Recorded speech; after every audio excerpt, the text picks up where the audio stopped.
Welcome, seekers of the shadowed truth, to dark histories. I'm Lyle Crayborne, your guide through the veiled corridors of the past, where myths bleed into reality and the forgotten whisper their secrets to those brave enough to listen. In this series, we'll unearth the tales that history tried to bury. Creatures of the night, lost civilizations, and the thin line between legend and nightmare. Tonight, we delve into the hidden secrets of ancient technology lost to history. Imagine a device so precise it could predict the dance of stars and the timing of eclipses. A mechanical cosmos forged in bronze, crafted by hands that understood the heavens better than many who came after. Yet this marvel, the Antikythera mechanism, sank into the deep, taking its full secrets with it. For 2,000 years, its existence was unknown. How did such sophistication vanish? What other wonders slipped away in shipwrecks, forgotten libraries, or the silence after empires fell? Join me as we turn the crank, piece by piece, and listen for the echoes of a brilliance time tried to erase. Because sometimes the facts are stranger and darker than any legend. Pull up a chair, dim the lights, and let the stories begin.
In the spring of 1900, a storm forced a crew of Greek sponge divers to seek shelter off the tiny windswept island of Antikythera. They had no idea they were about to pull from the depths something that would rewrite our understanding of the ancient world. The wreck was Roman, likely a luxury cargo ship from around 70-60 BCE, laden with treasures bound for Rome. Statues of gods, fine glassware, bronze fittings. But among the debris lay something ordinary at first glance, a corroded lump of bronze. They brought it up with the rest of the haul, unaware they had salvaged the world's first known analog computer, a machine capable of tracking the heavens with precision that wouldn't be matched for another 1,000 years. For decades, it sat as a curiosity, ignored, misunderstood.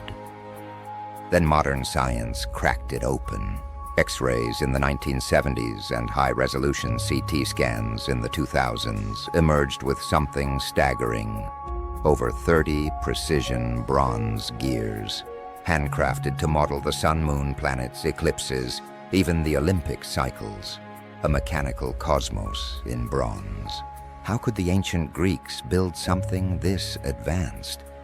And why did such knowledge vanish, only to reappear in medieval clocks?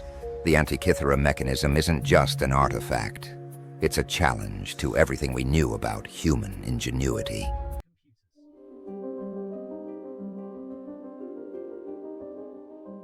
We've seen the Antikythera turn, its gears whispering of a sophistication that vanished beneath the waves. But what if this mechanism was not an isolated spark of genius? What if it was one faint echo among many, remnants of technologies far older, from a time before recorded history, when humanity reached heights we can scarcely imagine. Consider Roman concrete, a material so resilient it still stands in harbors after 2 millennia, self-healing through volcanic ash and lime reactions that modern engineers only recently decoded. The formula? Lost for centuries after the empire fell. Why? Guild secrets died with their keepers, or perhaps the knowledge was too dangerous to preserve in an age of decline. Then there's Greek fire, a liquid inferno that burned on water, clung to ships, and could not be extinguished by ordinary means. The Byzantines guarded its recipe so fiercely that it vanished entirely when Constantinople fell. A weapon of terror, or something more. Legends whisper it ignited spontaneously, as if drawing from an unseen force, knowledge perhaps borrowed from even earlier sources. Damascus steel. Blades with patterns like flowing water, sharper and more flexible than anything Europe produced for centuries. The technique? Folded layers, carbon nanotubes formed in the forge, disappeared around the 18th century, swords that sang as they cut. Yet the masters who made them took the secret to their graves. And the Baghdad battery, simple clay jars from Parthian times, containing copper cylinders and iron rods. When filled with acidic liquid, they produce a small electric charge, enough to electroplate gold or power something lost to time, a primitive cell, or a fragment of something far more ambitious. We are only just beginning to listen to the echoes. We've unraveled the Antikythera mechanism, its gears charting stars and eclipses with chilling accuracy. A machine time tried to bury. But suppose this bronze relic echoes something far older, far more advanced. Plato described Atlantis not as legend, but as historical fact. A naval empire vast as Libya and Asia combined. Concentric rings of land and sea joined by massive canals. Harbors filled with triremes, bridges and docks hewn from stone, walls faced in brass, tin, and orichalcum. Temples gleamed with gold, silver, and ivory. Hot and cold springs sustained a fertile land with herds of elephants. This was no primitive society. Atlantis stood as an intellectual giant among giants, its knowledge of mechanics far surpassing the classical world. Yet prosperity bred corruption. The original virtue instilled by divine laws eroded into greed and aggression. Then came the end. In a single day and night of earthquakes and floods, the island sank beneath the sea. In our telling, Thoth was one of the few who escaped that cataclysm. An Atlantean scientist carrying emerald tablets inscribed with their core knowledge. He carried these secrets to the Nile Valley, where they seeded the foundations of Egyptian civilization, writing, architecture, and cosmic observation. The Antikythera mechanism, a distant, degraded descendant.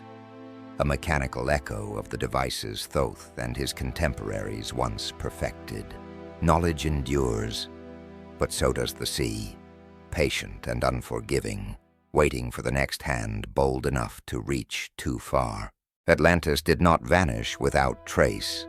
It left behind whispers in metal and stone, reminders that the greatest discoveries carry the heaviest silence.